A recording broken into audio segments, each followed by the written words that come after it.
Good morning. Let's all take a deep breath.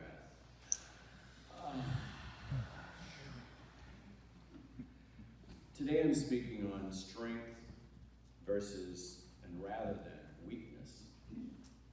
I'm a New Thought minister and have been in the movement, and it's interesting because I just moved here from Hawaii where I lived for 30 years. And I had a church over there, and I've come here, and I've always found the Course in Miracles to be something that brings me to the truth of love. My parents, I was raised by Unitarian parents. So this talk is dedicated to my mother. I realize that when I plant, like all of us realize, when we plant something, like let's say an onion bulb into the ground, we don't go to the ground again and look for a fragrant rose, do we? This is just logical sense. So I have found that I must use extra care in what thoughts I am planting in my thought garden. Very important. Now the study of the Course in Miracles taught me to uproot old past conditional thoughts, which I call weeds, through forgiveness, and plant new, loving, unconditional thoughts. We all have choices in our lives. I can choose to draw on the guidance of what I call my higher power, or higher self, or the Holy Spirit, whatever you want to call it. It doesn't really care. Or I can choose thoughts and actions out of fear, judgment, lack. All my chosen thoughts, acted upon, simply have real, tangible consequences. They still grow into a plant. I have found my planted thoughts draw people and situations into my life experiences to observe and possibly choose again different new thoughts about these people. I've also noticed after acting on weakness or lack by choosing to think fearfully with thoughts of lack and judgment, that I continue to experience similar painful situations that minor past judgments and thoughts of lack were planted in. This is an opportunity for me to forgive these thoughts and choose again. My life shows me sometimes a repeating pattern. I don't know if you've gotten this, but I do. A repeating pattern of a different person or a similar scenario, yet, yes again, I have an opportunity to forgive once more something that I just didn't forgive before because I want to be right rather than happy. Now the Course asks us, would you rather be right or happy?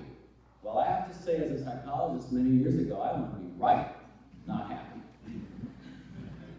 Over time, the Course has really taught me to choose to be happy rather than right. And that is a lot easier for me to digest.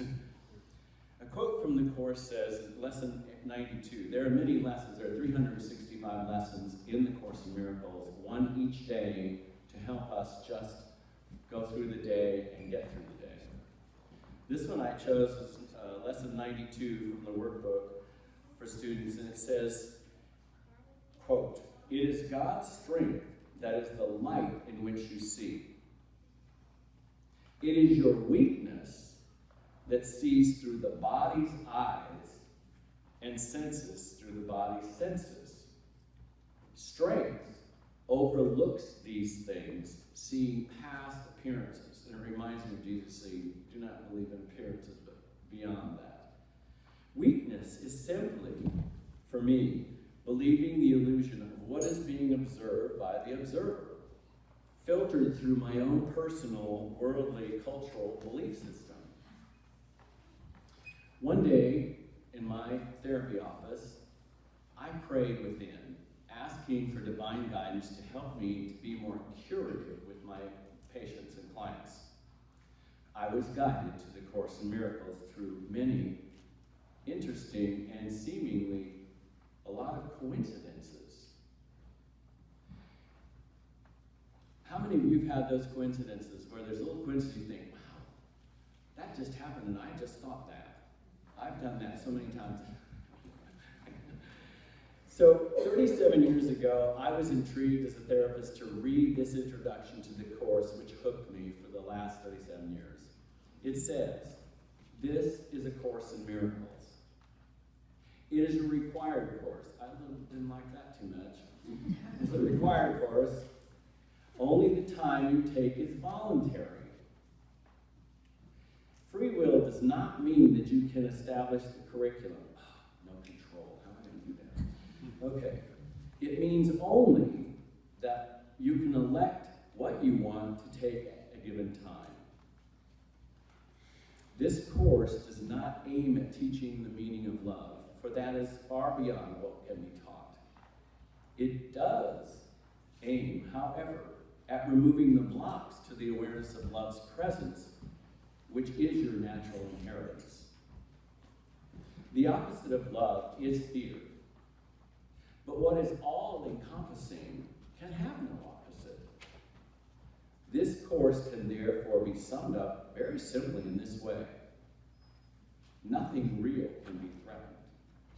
Nothing unreal exists. Herein lies the peace of God. In conclusion, I would like to share a poem from a beloved friend and a course text. This is a poem that I really have enjoyed over the years, many years, from a book called A Return to Love. Some of you probably have read that book from Marianne Williamson. It says, our deepest fear is not that we are inadequate. Our deepest fear is that we are powerful beyond measure. It is our light, not our darkness, that most frightens us. We ask ourselves, who am I to be brilliant, gorgeous, talented, fabulous? Actually, who are you not to be? You are a child of God. Your playing small does not serve the world. There's nothing enlightened about shrinking so that other people won't feel insecure around you. We are all meant to shine, as children do. We were born to make manifest the glory of God that is within us. And as we let our light shine, we unconsciously give others permission to do the same. As we are liberated from our own fear, our presence automatically liberates others. The practice of forgiveness is our most important contribution to this entire world. And of course, in Miracles text, know thyself, there is nothing else to seek. The truth in you remains as radiant as a star, as pure as light, as innocent as love itself. With that, I'm going to introduce Leanne Bennett, who's going to speak on unity